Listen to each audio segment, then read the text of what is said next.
It's the Real News Network, and I'm Greg Wilpert, joining you from Baltimore. This week's release of Bob Woodward's new book on the Trump presidency has provoked new anguish from U.S. allies in Europe, who worry that Trump's erratic leadership, as depicted in the Woodward book, will lead to permanent damage in U.S.-European relations.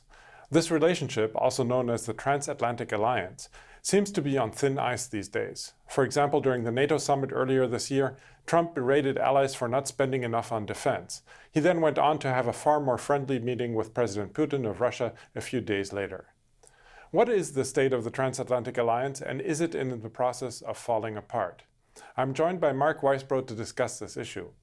Mark recently wrote an article for the publication The Nation titled "The Transatlantic Alliance Will Survive Trump." Mark is co-director of the Center for Economic and Policy Research and president of the group Just Foreign Policy. Thanks for joining us today, Mark. Thanks for having me, Gregory. So let's get to the heart of the argument. Why will the alliance survive Trump? He doesn't seem to care about it one bit, or does he? And his actions are just a big show. What do you say? Well, I think the reason that I'm focusing on is one that's never discussed, and that is that the Transatlantic Alliance is not like all these articles that you see every week, really, and more than that, just an alliance of democracies based on common values, but it's also an alliance against the rich countries led by the United States against the poor and developing countries of the world.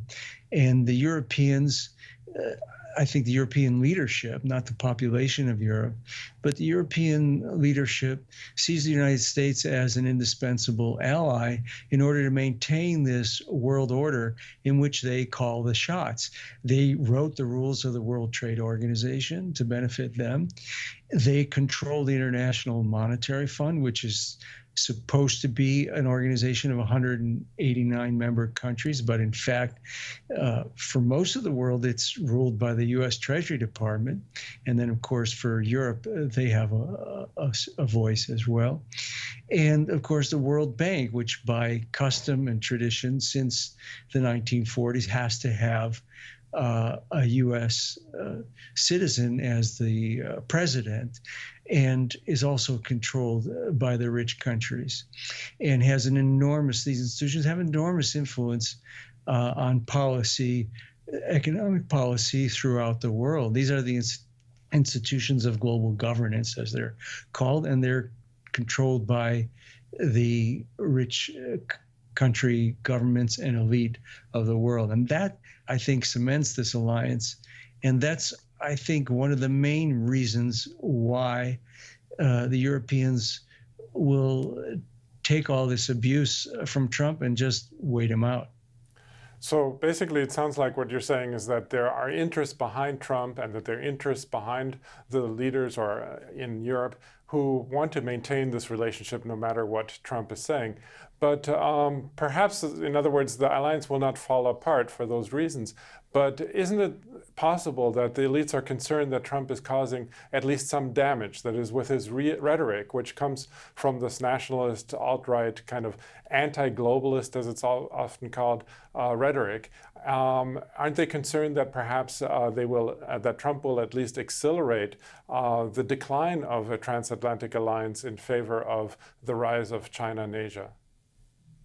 Well, they are worried, and I just don't think, I think their worries are somewhat exaggerated because of what I just described. And Trump is also, there's a limit to where he will go and how much he will use even the power that he has. But, I wouldn't dismiss it altogether. Obviously, the discourse he has put forward and the, protectionism, as it's called. I mean, it's selective protectionism that they're against, right? They support the protectionism.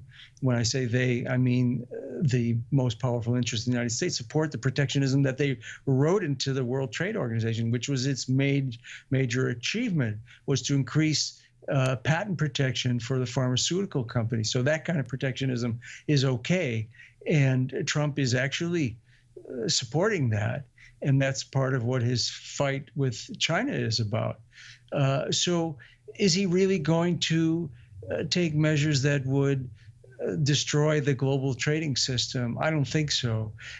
He does listen to the most powerful corporations of this country. He has them in his cabinet still, and so I don't think he's going to do those kinds of things. But the main point is that this world order is something that they really want to maintain, both Europe and the United States.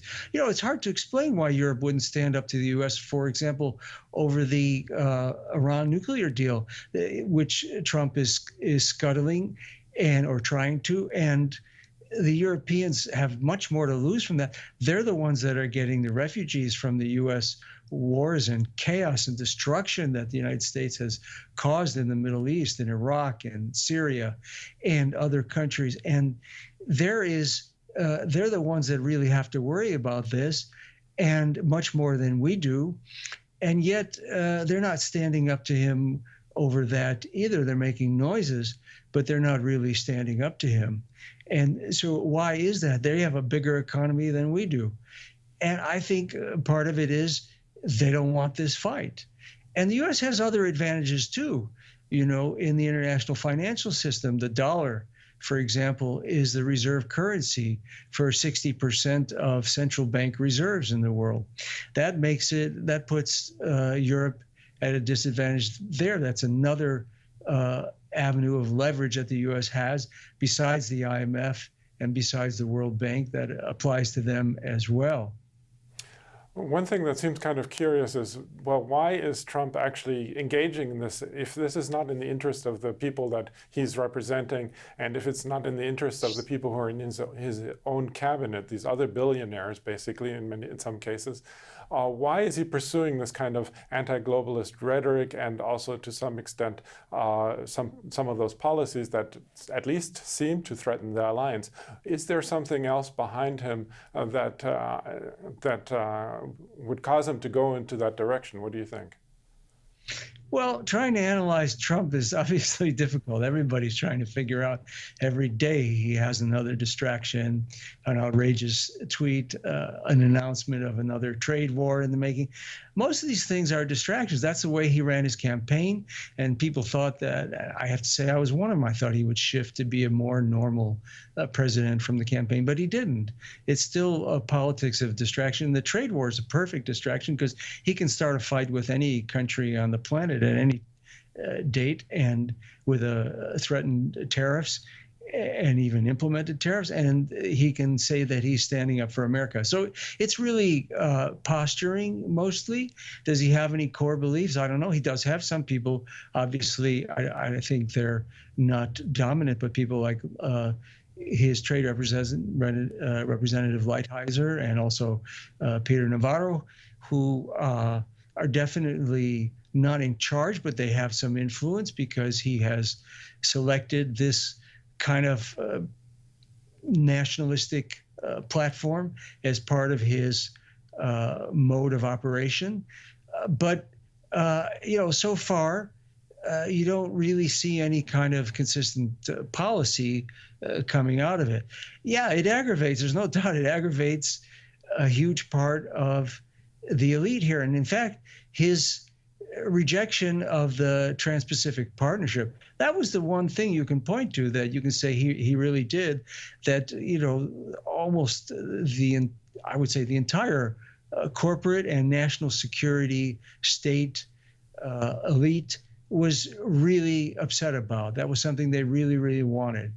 And so you can point to that, but that was, deeply unpopular politically. And of course, even Hillary Clinton had to say that she was opposed to it. And it's not clear where they would have gone with that. They might have gotten it with Hillary Clinton. A lot of people think that they would have.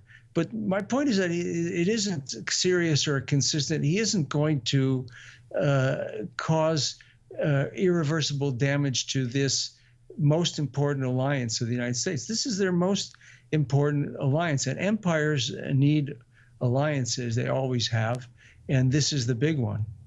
Well, very quickly at the end, should we be concerned about the possibility of this alliance maybe breaking apart in some way or another?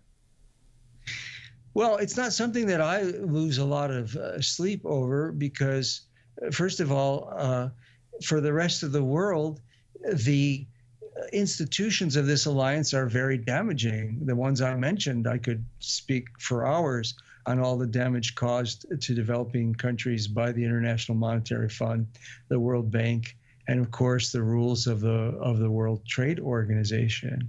I mentioned the pharmaceutical companies, but the World Trade Organization also prohibits, they make it illegal for countries like India to subsidize their domestic agriculture to feed people. There's all kinds of, the IMF imposes all kinds of damaging policies on the rest of the world. And so this is not such a bad thing if these institutions lose power. This is a positive thing for most of the world. And I think the U.S. will obviously lose power. You know, the WTO rule was created in 1995. That would never be passed today. Those rules would not have been accepted by most of the world because if they were to be attempted today, because the world has changed drastically. China is now bigger than the United States on a purchasing power parity basis by about 25%, and it's going to be twice as big in a decade or so. And so the world is changing, but it's changing slowly. My main point is that it's not going to change from Trump being rude and offensive to the Europeans. And the changes that are going to take place for the world as the United States loses this power are mostly going to be beneficial for the rest of the world. And I also think they'll be beneficial for the people of the United States too, because we won't be spending so much on 800 military bases around the world, and maybe we'll be able to have universal health care like other rich countries. Okay, on that note, we're going to leave it there for now. I was speaking to Mark Weisbrot, co-director of the Center for Economic and Policy Research. Thanks, Mark, for having joined us again. Thank you. And thank you for joining the Real News Network.